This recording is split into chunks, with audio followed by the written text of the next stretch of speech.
Biscuit. Here. Hatcher. Here. Billingsley. Here. Powell. Here. Rude. Here. Bellinger. Here. Curtis. Here.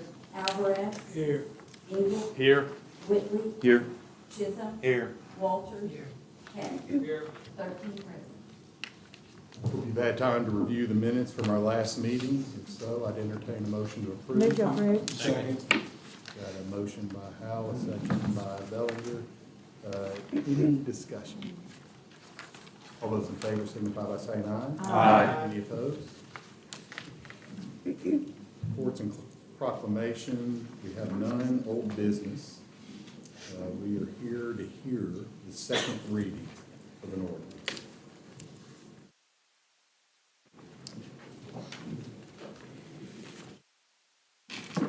Move to approve. Second. Second reading by title Title only. only, yes. Be enacted by the full court, Saline County, State of Arkansas, endorsed to be entitled ordinance amending ordinance number 1978-1 to revise the obligations, duties, and powers of the administrative county library board for Saline County. Clerk, that is no vote on this one. It stands as a second reading. I ask a comment, please? Yes, recognize. Okay, yes, I'd like to just, I still have a concern that we are not fulfilling in this ordinance Arkansas Code, specifically for the library, 13242. That has to do with how the library board interacts with the county librarian, and that has been left out. When we took the, Article 5, when we took the line out about library board shall have the power and duty to employ, remove all employees, fix and regulate, pay, and establish. He took that line out. So we have the library board out of there. We don't have anything saying that you have that responsibility now, but we don't, so we're looking at, I would say that, do we need to line, and I've worked this with Will Gruber, I would say, do we need a line like the Saline County Library Board will provide their recommendation to the Saline County judge for his or her consideration undertaking employment, termination, or compensation actions regarding Saline County Library staff. That puts the library board back in their 2-402 role, if we put that one sentence back in. So I throw that out for discussion. This is, kind of what I want to discuss it at committee meeting, but so we need to discuss it here. Keith, does our ordinance have anything in there that references 132401? Does it? I'm asking the question, does Well, it? it doesn't have that specific. It doesn't. But it also quotes the administrative board code. And the administrative board code gives us the power to do this along with Amendment 55. In all of our ordinances that we put in place for road department, everything else, we do not specifically list the county judge as the person that has the power to hire and fire. The Constitution Amendment 55 does that. But This code, 132401, I've read it. And then I've also read the code that goes right before it, or 1302. I've read the code that goes right before it. At the very end of the section, it says, in addition to library boards set up by this code right here, 132402, you can also have administrative boards set up by law, which cites 1414-705. 1414-705 is in our ordinance, and that's what I think we need to pass next month. does, when we go back and look at Amendment 55, specifically that's 1414-110, that gives the judge, allows him to hire. The subsequent decision of Horton versus Taylor, which was the Searcy Road Department hire, gave him the ability, gave the judge the ability to fire. That's the legal precedent. The challenge comes into, that was road department employees. There was no road board set up by the Arkansas Constitution. So now you have a question, the library is a unique situation within the county. So that's what my concern is Josh, is that we are leaving something out. If we just put that one statement back in there, we've covered 1324. truly believe it's not necessary. I would make the motion that for Article 15, or Article 5, that we add the following statement. The Saline County Library Board will provide their recommendation to the Saline County Judge for his or her consideration in undertaking employment, termination, or compensation actions regarding Saline County Library staff personnel. Can I ask a question? Well, we have a motion, as stated by J.P. Keck.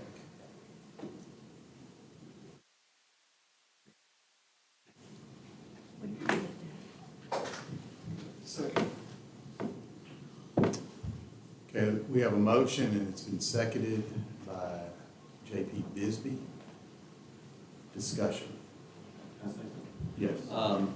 Would you say, according to what you just read, that if, after several recommendations, the judge not finding anybody worthy that they had suggested, is it still going back to the board, waiting for another suggestion? They provide their recommendation. The judge can decide. This brings the library board back into their constitutional role, but it still leaves all the hiring and firing and wage stuff with the judge. So he can reject their, It's a recommendation. It's So like they they've made, and Pat, correct me if I'm wrong, the library board is making recommendations to fill that one empty seat, making recommendations to the judge. It's still So being- Keith, would you recommend this is window dressing and no matter what, it's gonna fall on the judge? I will say that we have kept the library board in their proper position in the hiring, firing, and termination. It still allows him to be the ultimate responsible person. Under a statute that's not used to create this ordinance. That's what I feel like. It's not used to create this ordinance. This ordinance was created under this law in 1978. But the ordinance deals with everything you say in an ordinance goes through the normal, where there's no library board or some other board set up out there. That's what's Keith, I have a question for you. So is this just adding another level of bureaucracy before it gets to the judge, because the judge has the final say-so? Is that how, I mean, am I understanding it right? Who's gonna make recommendations to the judge who to hire and fire anyways? So it's gonna go to the judge automatically, so there's no need for it, correct? But who's gonna do that? Who's gonna, if you change out the library director, Mhm. who's gonna make the recommendation to the judge for him to hire? Is he gonna do that all on his own? The new library director. So, I'm saying, that gives their process. You would think that we hire the folks of the library board that will sit there and do all the research and do all the work, whether it's for the library director or if it's for the library staff, because that's what ultimately right now is, he has all the decision-making on the staff. Question to Will. You thought you were going to get out of here without any more questions? Does the library board indeed have a constitutional role outside of what it has been assigned by the Quorum Court and County Judge? I do not believe so. Thank you. Mr. Chairman, I've moved to call for the question. It's been a call for question. I want to explain something to you, that if this amendment is taken forward, please help me where I stumble over myself. It's a hostile amendment. It would bring this back to the first reading. We would need to vote on the amendment, and then we would need to first reading of the new, sure that everybody understands what we're about to vote on. Thank you for the clarification. For clarification, you're saying we would have to take it back to? That's correct.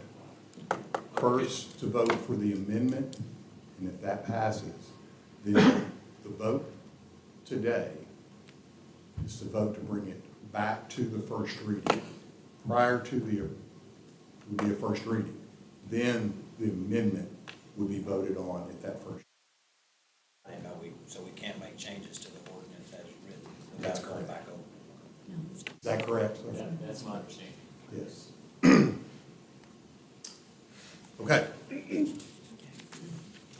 All those in favor of the amendment is voiced by J.P. Keck. Well, you're right. Let's go roll call. It doesn't have to be a roll call. That's wrong. Not an amendment, does it? No. Not an amendment. Okay. Now, we may move to that. Let's do this first. All those in favor of the amendment is voiced by J.P. signify by saying aye. Aye. All of those opposed. No. Amendment fails.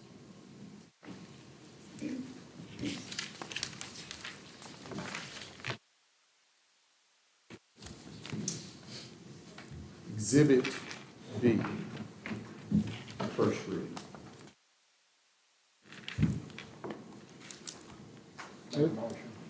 Second. Bellinger and Engel, By title. by title only. Yes. By title only? Yes.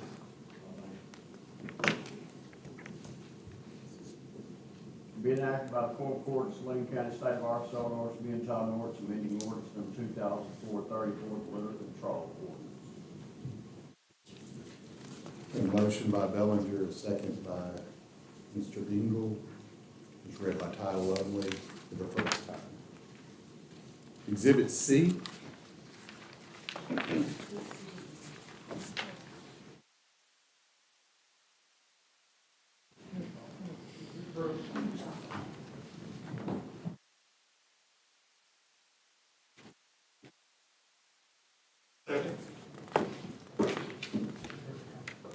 We have a motion by Keck, a second by Bisbee.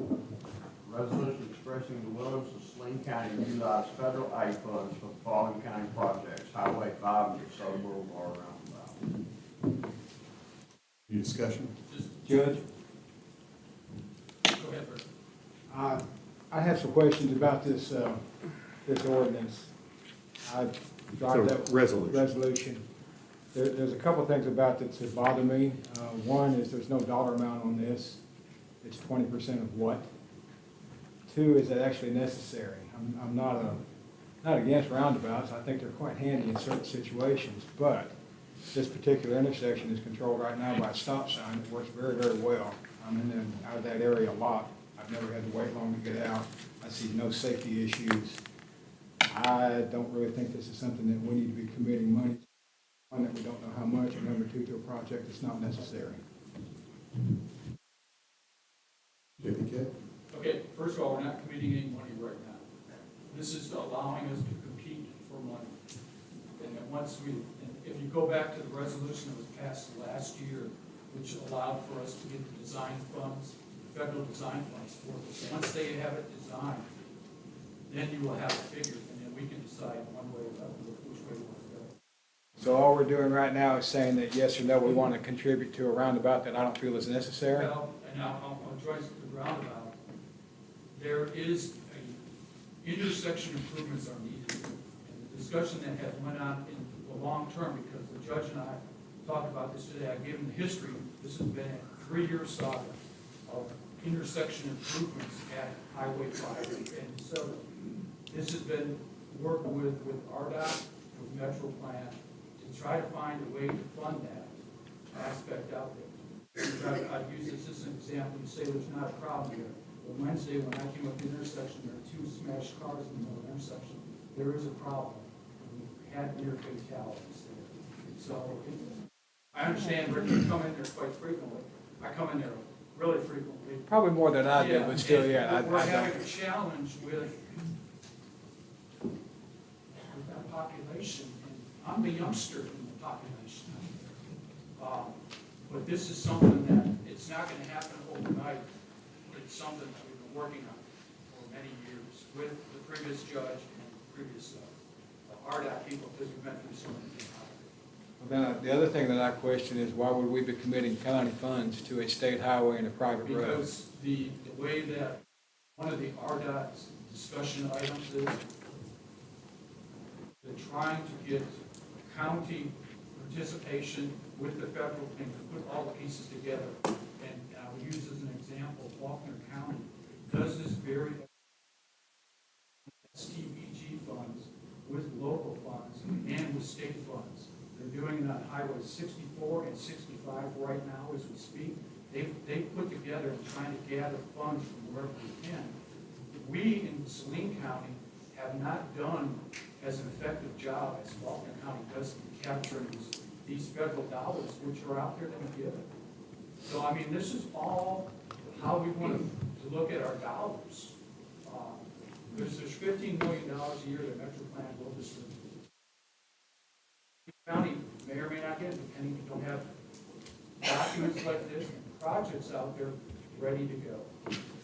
JP, I'd like to piggyback off of that question by Rick is if, anybody has some institutional knowledge here, I understand that it can be done, and what you're asking, but how frequently have we used county dollars to supplement state or federal projects previously?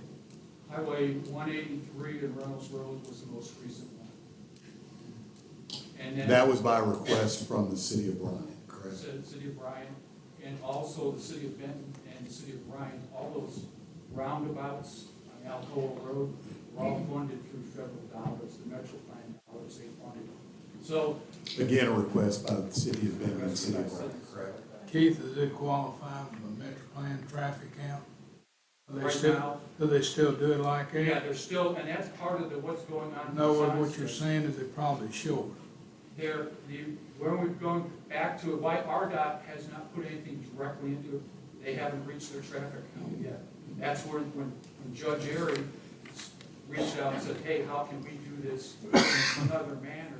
And that's what RDOT, and the discussion there with Judge Airy was, if you can put together a package, then you put this I package. knew they used to do that on the traffic count. If the count was there, it was justifiable, then they'd ante up. They didn't want to, but they would, because how else can they turn you down? And that's what I was curious, is it had to have a count, and did it qualify? Right now, for the state alone, it does not qualify. Okay.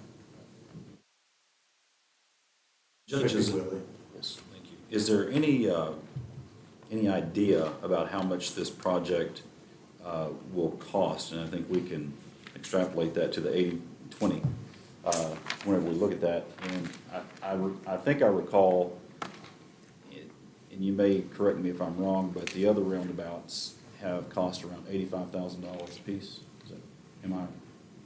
The other roundabouts, the Alcoa roundabouts, and this was from Mark Grimmett, who used to sit in this spot, just costs about $750,000. Oh my goodness. And whether it's a roundabout. That may have been whether- something like that. Yeah, so that was the matching type of stuff, so they got 80% of 750, so the city had to put up. Okay, let me just weigh in just for a second on the information that I'm aware.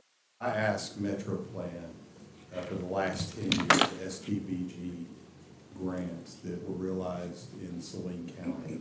I got information from 2017 to 2023, and I believe that JP Keck is accurate in saying the one that I recall that included state highway was Bryant, requested by Bryant. There is an 80-20 match on these dollars. What we have a price on is design. The design price that we have is $400,000, which would mean, and the 80-20 match would be $88,000. We've gone through this before and figuring these. You would think right off the bat that's $80,000, but it's at $88,000 would be what we would have. The resolution, these just all information. The resolution is probably one of those that can be considered if it is better to have it, not need it, than need it, not have it. If RDOT is sincere and continues to have the spirit of, if you show us that you're moving forward with something, you might want to participate in it.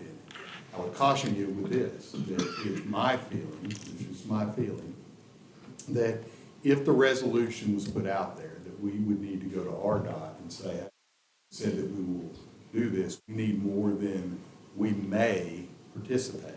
It would need to be something harder than that before we would ever move forward with actually getting the checkbook out for design or construction of something like this, from what I'm hearing. I probably went too far when I said that part, but what we're asking for is a piece. Now, I want to say this also.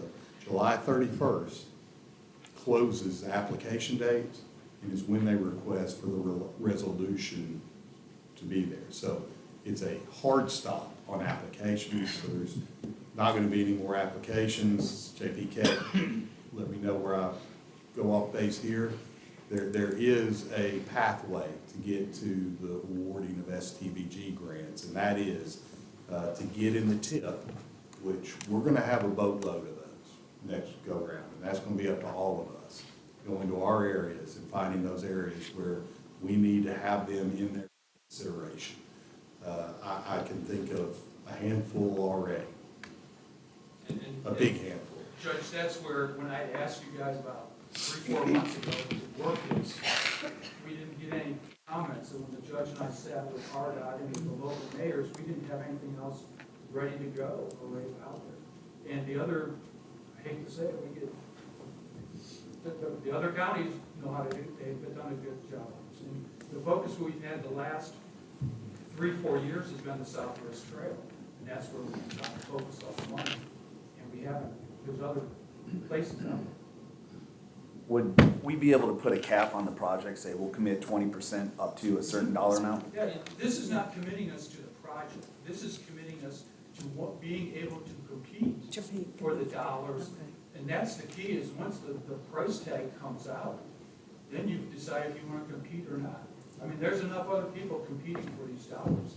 This gives us at least a project in the hopper to compete. I mean, that's what Judge Airy did when he, I think, at least put a project out there for Saline County that garnered design dollars. If you wouldn't put that in, those design dollars would have went someplace else. I mean, we need to kind of just think more than the Southwest Trail. But that was an important thing to this community for all those years. Now, what are these other pieces that we're not going to be able to do, because we don't have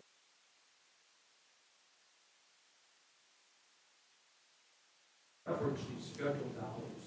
And Keith, I agree with you on that. I totally agree with you on that when it comes to county roads.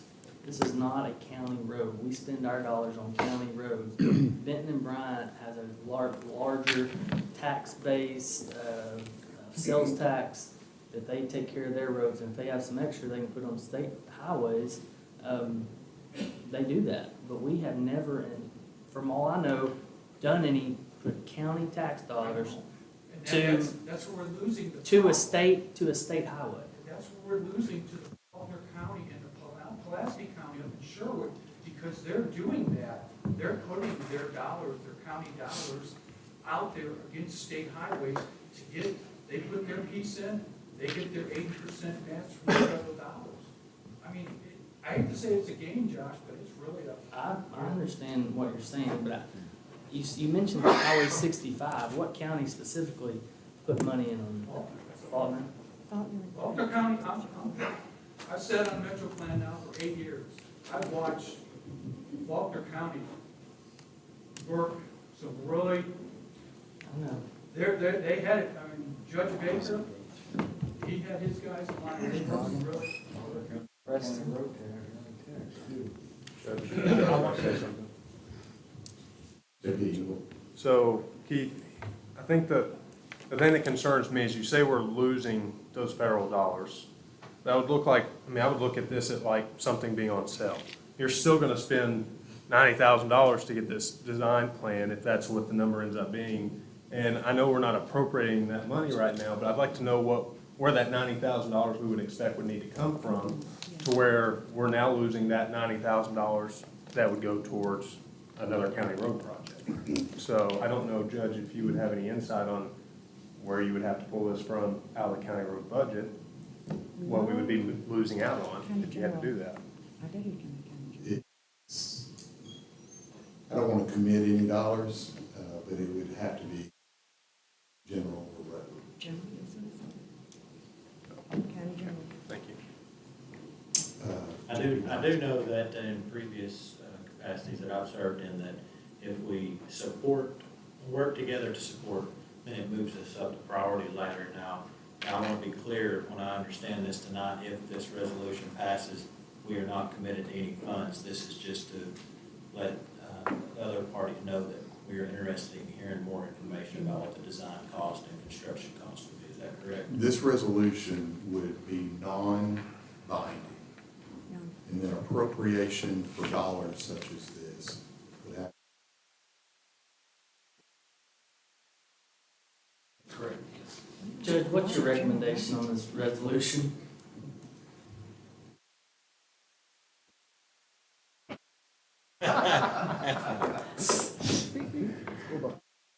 The fine people of Saline County always elect constituents that will make the right decision. They always elect leaders that will make the right decision. You know, last portion of this conversation is important. 100% non-binding and must come back and dollars be appropriated by this group. And they darn well better be defensible that you say, this is what we're talking about. And so I would tend to be on the better to have it, not need it. 16-minute conversation here on this. Regardless, there's going to be lessons that come out of it, that we have to get more aggressive, more coordinated, more focused on opportunities that we have to compete. This one, it's non-binding, and it's got to come back here. So if we ever look and say, I wish we had the opportunity, maybe our design changes, maybe the design absolutely changes from what one says makes sense to a different type of traffic control. That's out there also. There's been zero design so far. There's been a vision for something, and I think I would include everybody, including the people that live and travel that thoroughfare, on what their clear thoughts and spirit are for that area, and take it into consideration. You should be sorry you asked me to give a 7-minute answer on a very simple question. And Judge, if I may, when are we gonna get our next update from RDOT? So I'd like, if we do vote to go forward with this, I would like to garner some more information regarding safety and traffic flow in that area. If we vote tonight to go forward with at least exploration, I'd like to get more data regarding this area. When do you want it, Jim?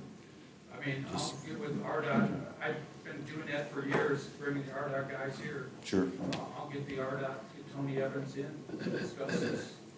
Just tell me, if we want to hold off like September or something. I mean, they're willing to come in and talk and bring us up to speed on what's going on. I think it's been a little while since we've had an update anyway, so. And I'll try not to get, the hour presentation like we did last time. So. I enjoyed it, actually.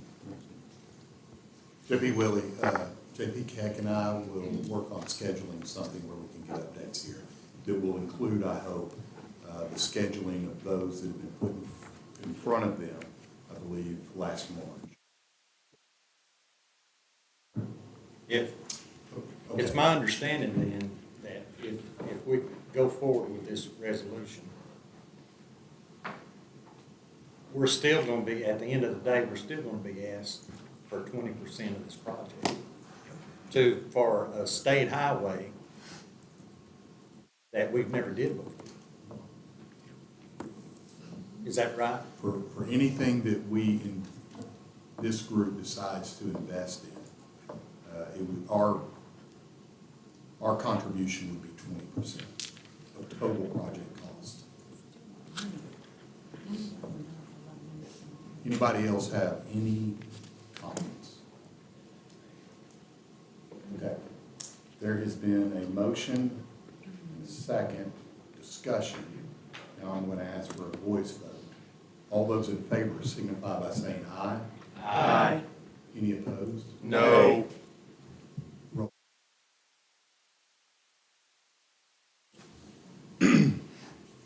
Hatcher, Yes. Billingsley, Yes. Howell, Yes. Rude, Yes. Bellinger, No. Curtis, Yes. Alvarez, No. Engel, No. Whitley, No. Chisholm, No. Walters, Heck, Yes.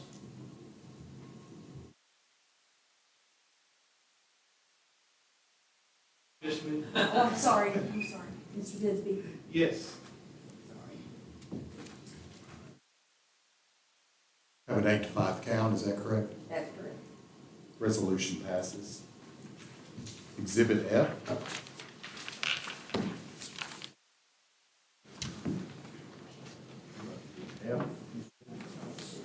D. Got it. D. Yeah, we'll go ahead with D first. Be a long night. Exhibit D, please. Move to approve by title only? Second. Yeah. We have a motion and a second to be read by title only. All those in favor signify by saying aye. Aye. Any opposed? Move to approve Exhibit D?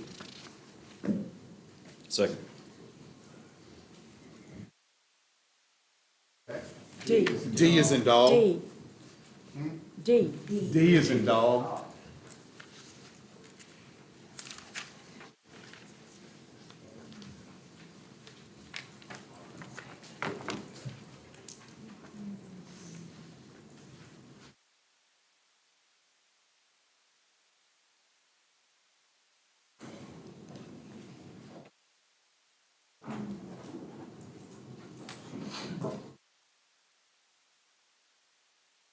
Be act by the Quorum Court of Saline County, State of Arkansas, in order to be entitled an ordinance appropriating funds from the District Court Automation Fund for the purpose of District Court related technology and for other related purposes.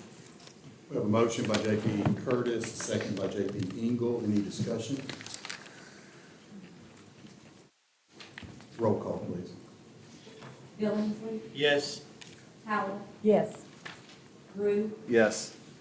Bellinger, Yes. Curtis, Yes. Alvarez, Engel, Yes. Whitley, Yes. Chisholm, Yes. Walters, Heck, Yes. Bisbee, Yes. Hatcher. Yes.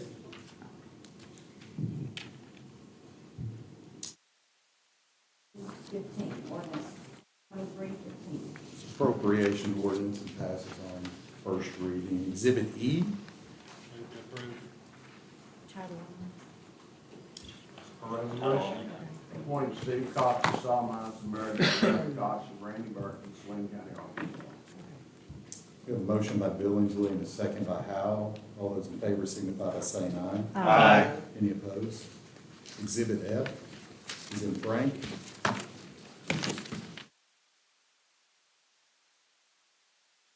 Approved. By title only.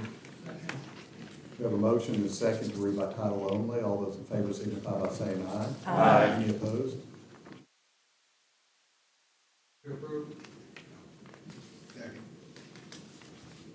Be it enacted in the full court of Saline County, Arkansas, and orders to be entitled an emergency ordinance adopting certain rules and regulations concerning external noise attenuation of data centers and to prevent noise disturbance in Saline County and with its unincorporated limits, to declare an emergency and for other purposes. We have a motion by J.P. Keck, a second by Bellinger. Do you have any comments or discussion? Roll call, please. Howell, Yes. Rude, Yes. Bellinger, Yes. Curtis, Yes. Alvarez, Yes. Engel, Yes. Whitley, Yes. Chisholm, Yes. Walters, Heck, Yes. Bisbee, Yes. Hatcher, Yes. Billingsley. Yes. 13-4. Ordinance passes. 2023-16. We have an action item. Request to increase new hire at Saline County Detention Center from 16 to 1720 due to experience, retroactive to initial hire date of May 15, 2023. Move to approve. Second. A motion by Billingsley, a second by Howell. All those in favor signify by saying aye. Aye. Any opposed?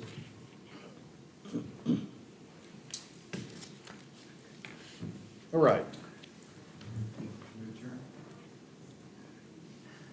I'm gonna go out of order here, and I'm gonna have a little discussion. Many people may have noticed over the last 2.5 weeks that since July 3rd, however long that is, there's been a film crew from PBS on the grounds and will continue to be in downtown Benton and around Benton. They chose us, as well they should have, to show off as a beautiful courthouse. This is for K through 2nd grade, the PBS TV air, I don't know when, but they have completed their filming at the courthouse. That we're also grateful for.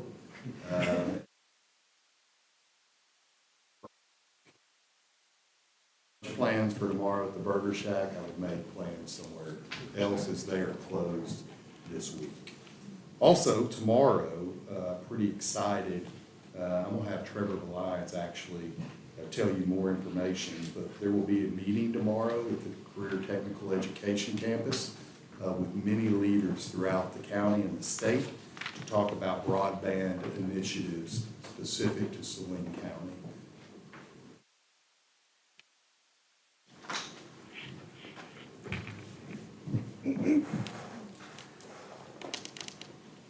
Thank you, Judge, members of the Quorum Court. Tomorrow, we are having our first ever Saline County Broadband Committee meeting.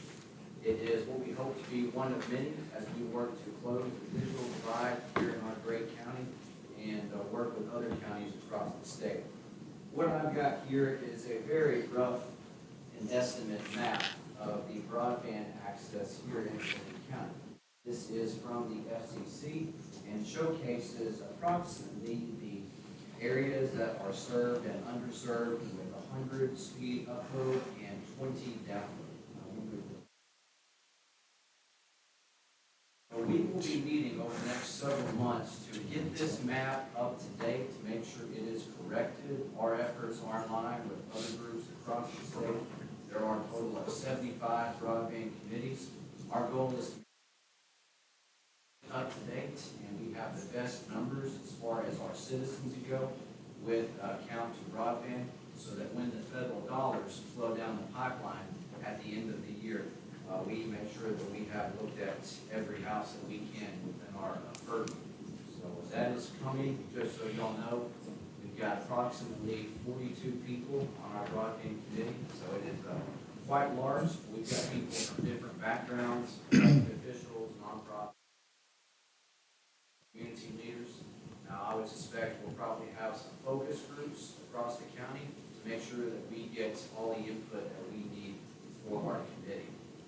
Nobody cares more about broadband than us as we grow, as we seek to be top tier in the community. We need to make sure this is on the forefront of what we do.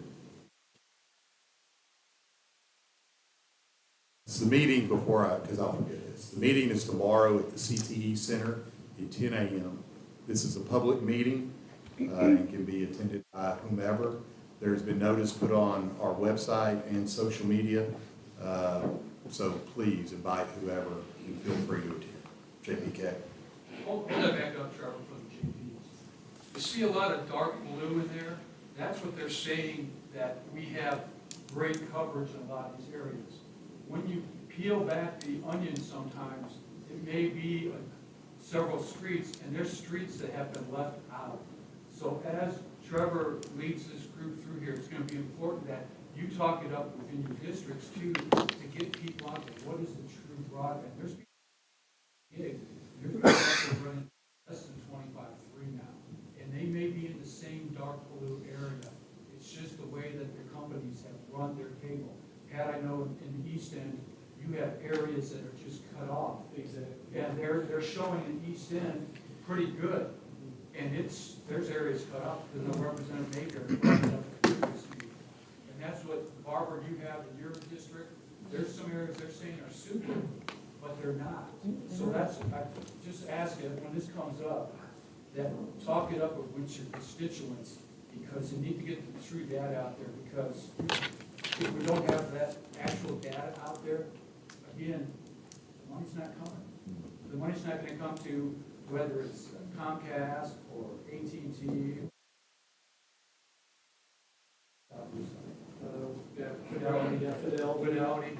They're not gonna be able to compete to get this money, because so that the money needs to go other places. So this is some big bucks.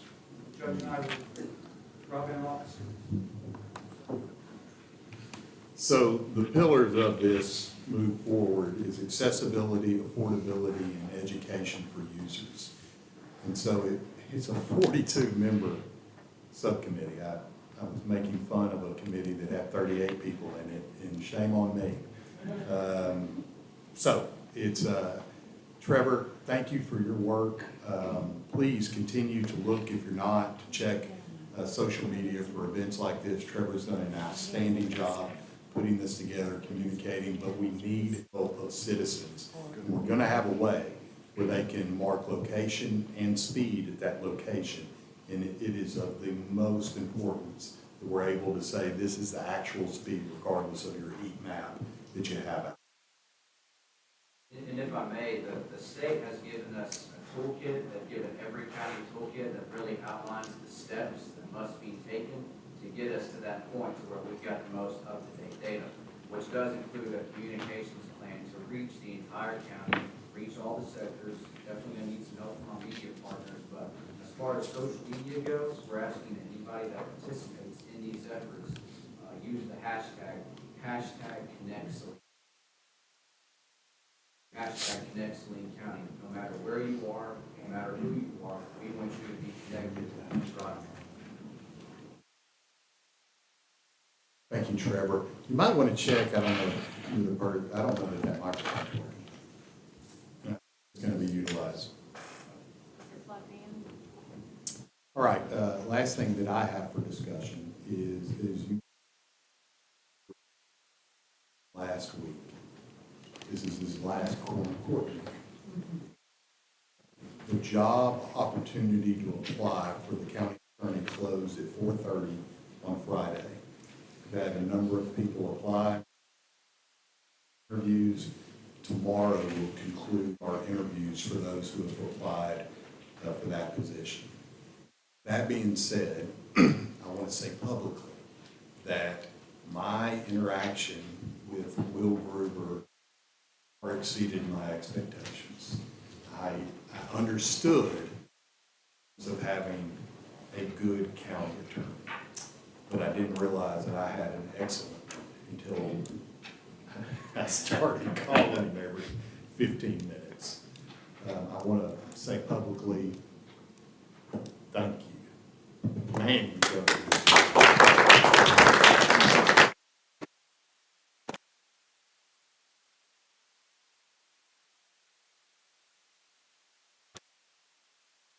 Embodies integrity, level-headedness, and he's smart.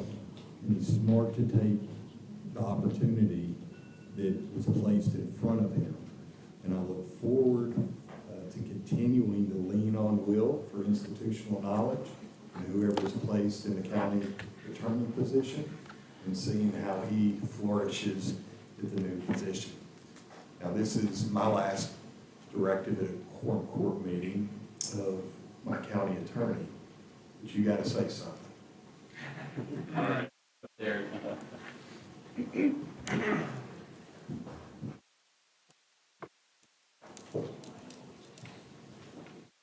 3 minutes. As you all start your thoughts. Well, thank you for the opportunity to speak with you guys. It has been a pleasure of a lifetime to serve as the county attorney, serve as the county attorney to all the citizens. Everybody has treated me so well, embraced me with open arms. We've worked on some incredible projects that really move the needle to make this county even greater than it's ever been before. And I know that you guys will continue to work and be able to read all the headlines and come down and see the amazing new things that will continue all that progress. So thank you for the opportunity to work for you. Thank you for embracing me and your friendship, and look forward to coming back and talking with you soon. Thank you, Will. Thank you, Will. That's only two Thank you, minutes.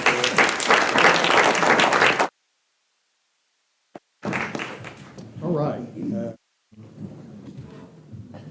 I am going to open up for public discussion. I want to just remind everybody that the quorum will be recognized here. There's no cheering nor booing. You'll have 3 minutes to say whatever it is that you want us to hear. Carol Perry is our first person, so I recognize you. Thank you. My name is Carol Perry. I am a lifetime educator. I taught English for 25 years. I was a school administrator for 10. Actually, 2 of my former students, Carlton and Karen, are here, and I'm glad they look so youthful. But if there's one thing I do know about education, as an English teacher especially, is that if children learn to read, they're going to be successful.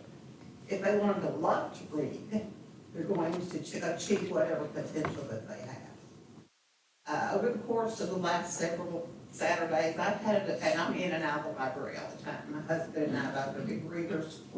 But I have had an opportunity to observe the people who come in our library. I have seen old people like me. I have seen young parents with their children. I have seen grandparents bringing in their children. I have seen young adults. The one thing I have never seen is anybody under the age of 16 who comes in without a parent. Now, these are parents who want their children to read. They're exercising their parental rights for their children to check out books. They are exercising their parental responsibility to make sure that they supervise what books they read. That's not my place. And you can tell that the kids that walk out of that building love their books. They're hugging them to their chest. And they are there on a regular basis. Now, I have not been involved in any of these meetings about the library, but I have read all the verbiage. And in my mind, none of this is about kids. It's all about politics. The politics in our country is so toxic that nothing gets done, and that's on both sides of the aisle. I hate to see that happen to Saline County. I want to be able to say that in my county, people can come to the table. They can come to find solutions to real problems. Thank you. Thank you, Ms. Perry. Next, we have Tom Hanson. And I will raise my hand when you have 30 seconds left in hopes that you... Yes, I am Tom Hanson, and I'm going to start with here from Pearls Before Swine from Saturday's Saline Courier. It says, "Oh, great wise ass, give me advice for how to navigate life. Don't cause problems where there aren't any." Think about that. The ordinance passed in 1978 has been in place for 45 years and has not been a problem. The libraries provide excellent programs 7 days a week for all citizens of Saline County and are run by dedicated employees and board. With intimidation and threats, in less than 6 months, Judge Brumlin and all but one of the JPs, perhaps three, at this table want to destroy what has been accomplished. JP Keek is the only one that has shown any critical thinking skills in the whole bunch of them. He is the only one of you that I respect. He has integrity and the courage to question your motives. The rest of you have shown hate and intimidation to support your position. 10 of you are sponsors. I've not been to all the meetings, but I've not been on at least 3 of you.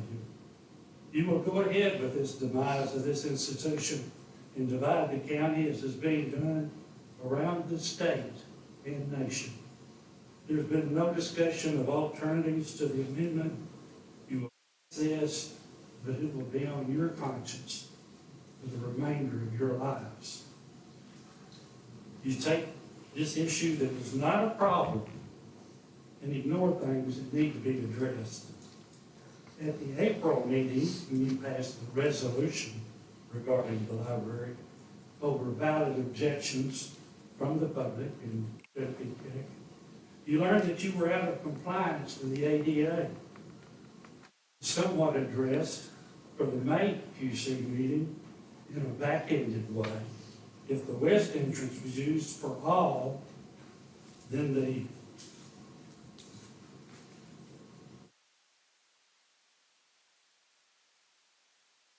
disabled would be included with everyone else. Meetings start with a pledge of allegiance, but you do not abide by your pledge. There's also the word indivisible in the to divide our county when there's no valid reason. It's something that you hear in front of me ignore.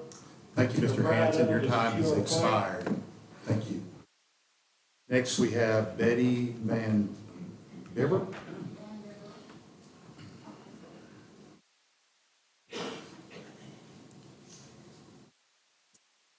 Recognize, ma'am. Can you hear me? Yes, ma'am. I want to make sure that I'm heard.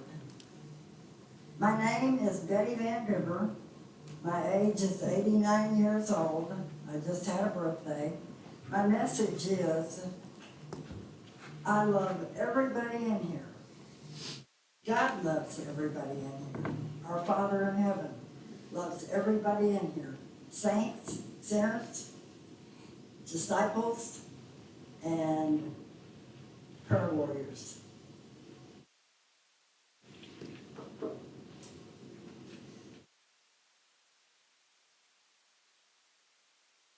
He loves every soul in here. God our Father does hate sin and wants you to know your sin will send you to hell. The seed you sow will be life you will reap. Turn around and trade places. Stop hell and receive heaven. A word I want to talk about is pornography. A child may ask, what is pornography? And I'll answer, pornography is sin.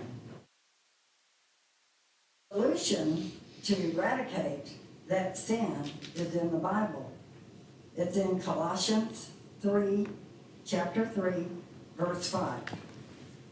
Mortify, stop, destroy your members used to commit that sin. Your mouth, your tongue, your eyes, your ears, your hands, your arms, legs, which are upon this earth. Fornication, uncleanness, inordinate, unnatural affection, evil concupiscence, desire, and covetousness, which is idolatry. If you with your body and refuse to stop and turn away from them, you will receive the wrath of God upon yourself. This is your choice. You have to make it. This is a warning to you and a solution. The solution, if you choose to stop these sins in your body, you can live the Colossians life. And that's in chapter 3, verse 4, which says, when Christ, who is our life, shall appear, then shall you also appear with him in Christ in glory. That's honor. Ms. Van Bibber, that's your Thank- 3 minutes. Pardon? Thank you. That's your 3 minutes. Your 3 minutes has expired. Thank you, amen, hallelujah. Thank you. Next is Mr. Bailey Morgan.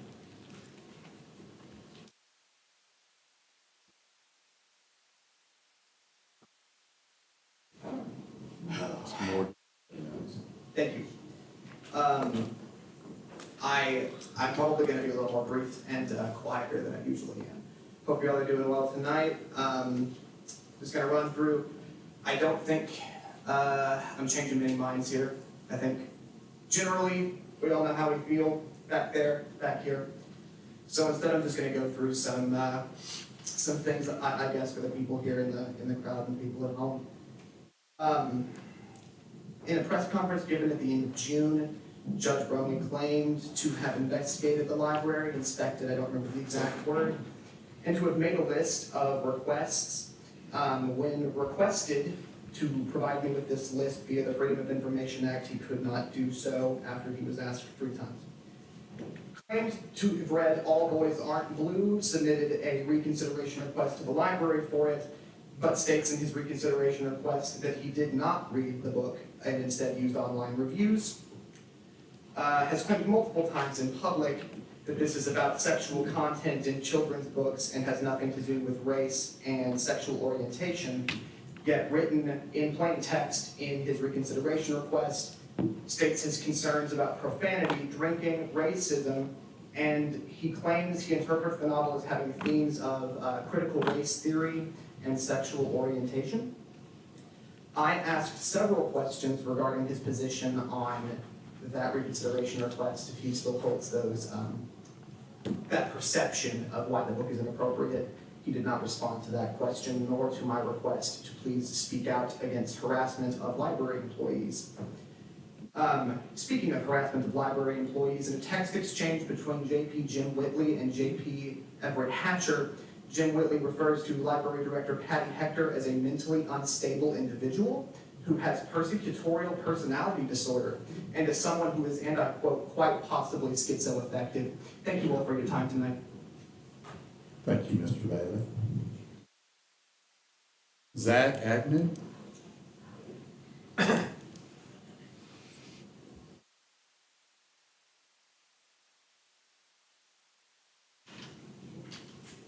Thank you for the opportunity to speak today. I'm Zach Agnew of Benton. I would just like to express some concerns as a resident of Saline County. I'm concerned that the recent actions regarding the library are not having the intended outcome. I understand this is motivated by the intent to shield minors from what some parents find inappropriate, though I question the actual impact this is having. And I feel that I feel concerned about the precedent that you're setting in terms of the degree of control that you're giving the government. I argue that in your efforts to limit accessibility of literature that some parents deem inappropriate for their minor children, that it may be drawing more attention to these books than if you allow the books to stay in the same locations as before. Thinking about recent events, including interactions within our very Quorum court and within the community as a whole, I'm faced with a few questions that I think that we should ask ourselves. How many minors do you believe checked out and read these books? Do you believe that the children, the current generation, are ignorant to these talking points and beliefs? And if a child that's raised in a conservative household with involved parents that live by their values were to visit the library and read Leo's Lavender Skirt, would they reject their beliefs and values and adopt radical left-wing ideas? And if so, how much and what kind of exposure to these ideas is deemed too much? I would wager that the public post on social media has brought twice as many, if not more, minors to the pages of these books. Are we to get our values from the government or political majority in our area? What if by the time that our children or grandchildren are voting, but the political sentiment has changed, and the local government acted to remove books that are viewed to promote traditionally conservative ideas. They would be using the very same precedent that we're setting today. Argue that that would be justified or an overextension of governmental powers. Thank you so very much for the time. Thank you, Mr. Agnew. Keith Moore?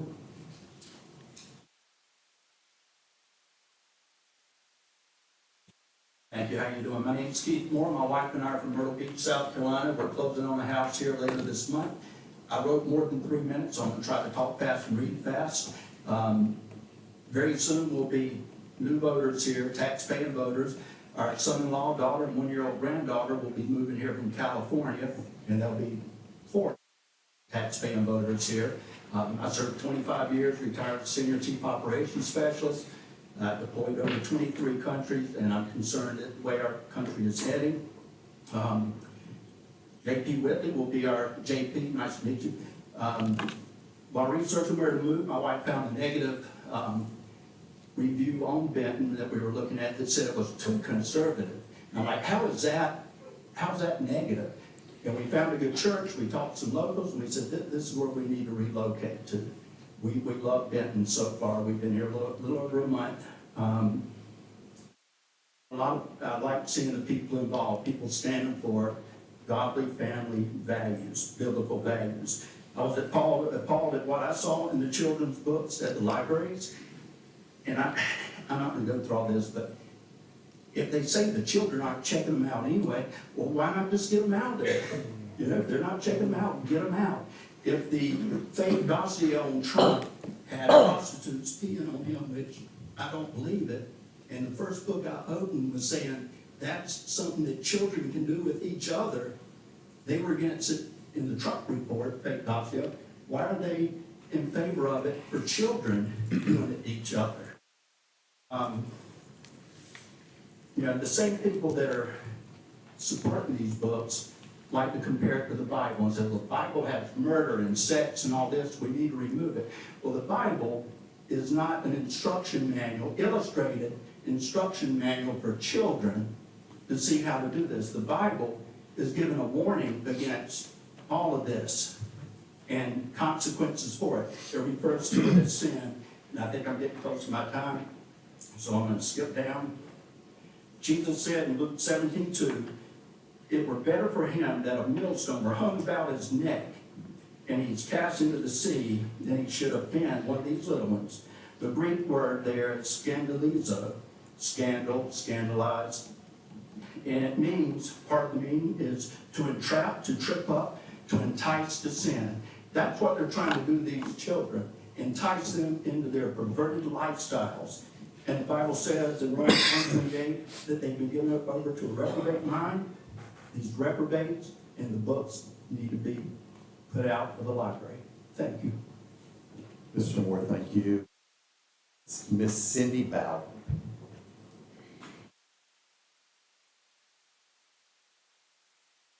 You're recognized. I'm Cindy Bowden. I'm a 4th generation Saline County Benton born and bred. I have 2 generations behind me here in town. CJ is my JP here in Saline County. I have a question that I've asked several people today, and nobody seems to know the answer. So I just wondered, is there wording in the library ordinance, either the initial or all the ones that have come after, that state that the board is nonpartisan? That's a question. And I ask it as a rhetorical question, just because there is one county party here who has targeted members of the board who are known to be the opposite party with a resolution that they have passed to replace those board members with citizens who follow their agenda. But I do feel it's a viable question because I'm seeing where other states are having lawsuits addressing these changes with libraries that are city or county run, that they're switching from partisan to nonpartisan. And there are laws that are being affected by this. So I do think it is a valid question to ask if it's in there, and could it be considered to add with all the things that you're doing to say that, because I understand that it's, I don't know if it's a state law or what, that it's supposed to be, but there are other states that are changing those laws. So I think it's a valid question, and I state this for the record, that we all pay taxes to support the library, and we should all be represented equally on this board, because I do believe everyone, everywhere, is tired of all this being politicized. Thank you, Ms. Bowden. Ms. Renee Allman.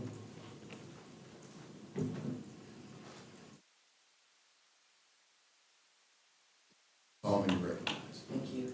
You all know my opinion that I want you to please approve of the ordinance for the library. There are all kinds of things going on. I look forward to you approving it, and I look forward to, once it's approved, that you do what you say you're gonna do and take control over the library system. And put people in there who know what they're doing and who will do what needs to be done.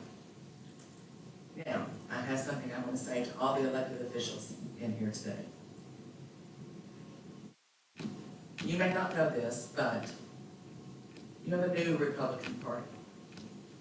And if you have an R beside your name when you run for office, the new Republican Party expects you to follow the Republican platform and the ideas of what the Republican Party puts forth.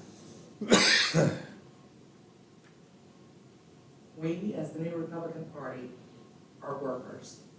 We've scratched our way up to where we are today. We have not been listened to, we've been ignored, we have been put down and told to sit down and shut up. I know what's better for you than you know what's better for you, so you just be quiet and let me do what I can do. That's not gonna happen anymore. We've hired you. Whether you elected officials like it or not, you work for us. And it's important that you know who you work for. I think it's also important that if you have an R about what you run as, that you attend the monthly Republican Party committee meetings. You get paid by us to do a job. And part of that is knowing the pulse of your party in your community and in your county. Some of you, I've never seen. It's important that you come so that you can know what your county Republicans are saying. It is also important that you attend the district meetings. If you're not considered somebody that can vote, then come as a guest. But it's important for you to know what's going on in your district. It's important for you to know what's going on in your state. And I think that it's time that we are going to hold your feet to the fire. And we're tired of being ignored, and we're tired of being put down. We do all this work, getting all this information for the library, and nobody wants to see it. We have proof. We're not coming here with just our feelings. We have proof of what's going on. And we expect you to stand up and do what you're supposed to do. Thank you. Thank you, Ms. Allman. Mr. Scott Gray. Mr. Gray, you're recognized. Thank you. I'm Scott Gray. That's a hard act to follow. Thank you, Renee.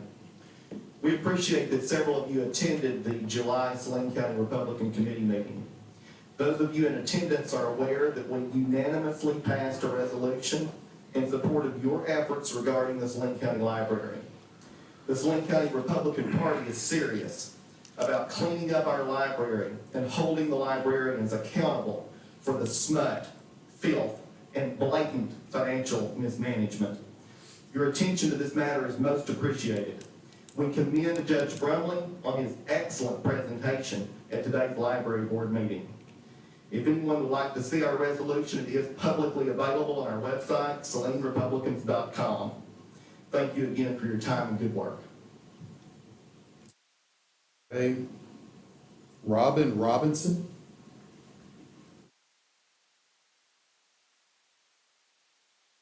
Ms. Robinson, you're recognized. Thank you.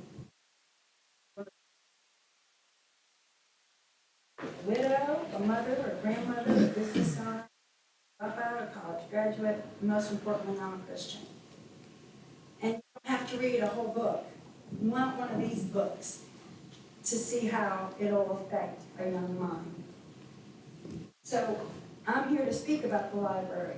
And what I understand is the Republican committee and the judge asked her just to move these books, just to move them to another part of the library. She refused. When I refuse from my boss, I get fired. She should be fired. Period. A man will never be a woman, and to believe such a thing is foolish and very dangerous. Human beings are sexual. They are trying to force the entire society into a fairy tale with evil intent. Human beings are sexual. In fact, it's the most powerful emotion we have. Our brains are our largest sex organ. So when you can, okay, I want to go back to this because this is better. Transgender and woke educations are destroying this generation of children and is sexually abused at the highest level. No child can make a life-altering decision. Their brains are not developed enough to realize their future from this irreversible mistake. They will never enjoy sex with the wife or husband of God's intention. Sex is the most powerful emotion of human beings, and when somebody corrupts this precious emotion at the young age by sexual abuse by words, pictures, or touch, you are never the same, and I'm a product of it. Man will never be a woman, and it's arrogant and foolish to believe such things. This is not homophobic. It is reality. We live in reality. This is wood. You have to force our society to enter this fairy tale imaginary world that the LGBTQACT have. We have freedom of speech in America, and you cannot tell me to call it he, she. These books are so offensive, and they say we have to read the entire thing to get the point. If any of you are courageous enough to read the whole thing, far be it. I don't have to know that this is very wrong, and you all have jobs to protect us, the community that we live in. Bullies. They're bullies, and they'll ruin your businesses, and they'll do all this. But we have rights too, and ours are getting trampled on.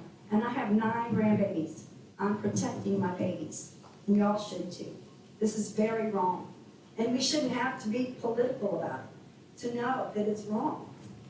Thank you for your time. Thank you, Ms. Robinson. Regina Beck.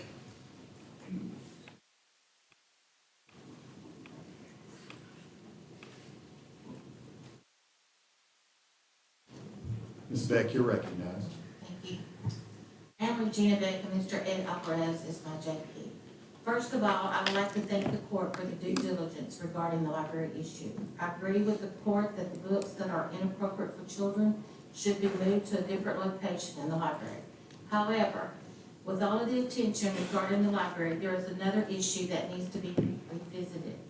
This is the issue of paper ballots. After listening to Carrie Lake on Saturday night and the other speakers, I know that we need paper ballots for our 2024 elections. And I'm challenging you to look more into the fraud of voter machines and to bring back paper ballots for Saline County. Thank you. Thank you, Ms. Beck. Mr. Gary Beck.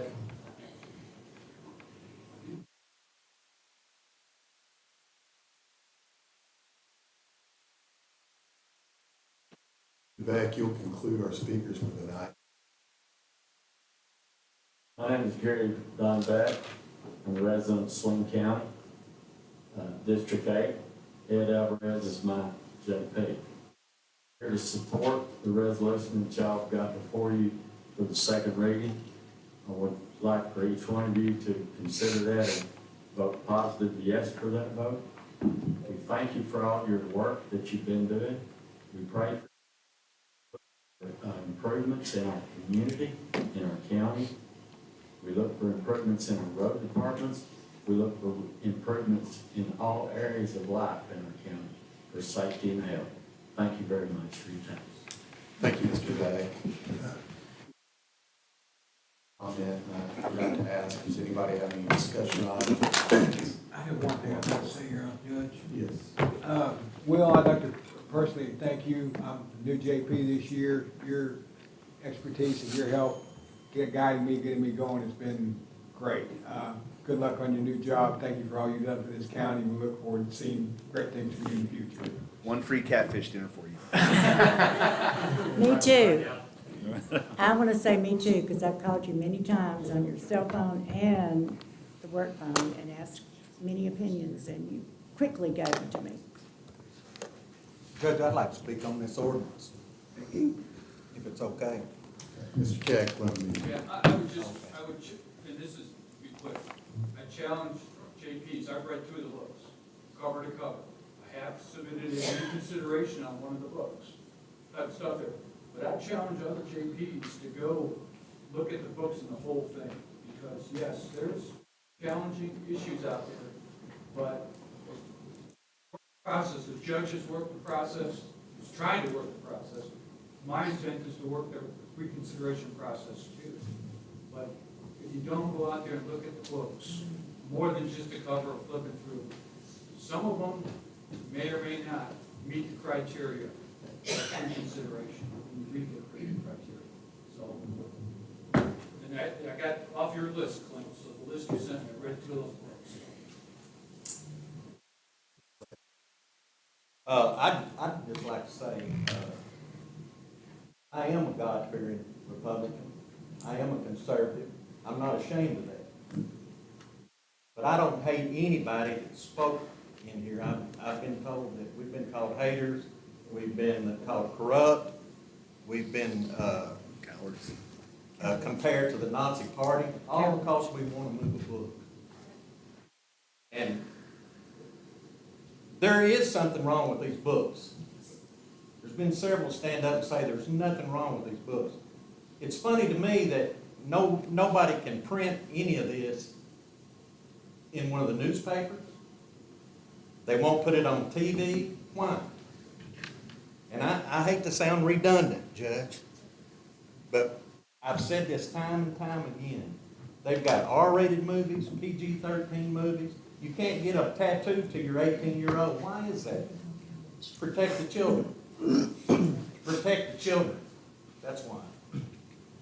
And I would be ashamed to stand up here and say that there's nothing wrong with these books. I've got 9 grandchildren. And if somebody wants to read those books, hey, you know what? I don't hate the library. I think the library does a great work. But why does it need to have this kind of content, sexual content, for the children? I don't understand that. We've got laws all over this state. To me, the law stands behind us on these books move. Why is the library at the threshold of the library? Why is it okay for them to have this kind of content when a child can't go out here and buy a Hustler magazine? I don't understand that. Clint, I got a couple things to say as well. This body right here can only control what this body does. We had a debate on an amendment tonight. We debated that with decorum. I have no ill will toward Keith Keck. No. I've known him for a long, long time. I don't question his intent. I don't question his morals. He's a fine human being, and I respect him serving on here. But I'm sick and tired of the threats and the name-calling, questioning our courage, our integrity, my morals. I don't question any of y'all's morals or integrity. And I'm sick and tired of it. And we may need to change the rules that reflects the law when we allow public comment. Because name-calling, if you do that stuff in the legislature and Congress, you're getting thrown out of committee rooms. That is inappropriate and should not happen at this Quorum Court meeting, because we have been nothing but respectful to each other and had great decorum. That's right. J.P. Curtis, J.P. Whitley. On another note, I would just like to say publicly, Will Gruber, as the #1 offender for just keeping you on your toes in quorum court meetings and asking you questions from outfield, I really appreciate you, and you've done a great job. God bless you.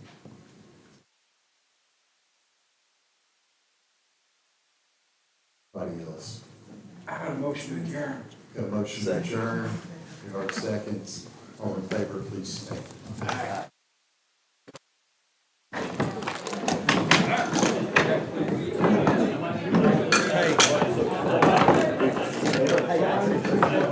gentlemen.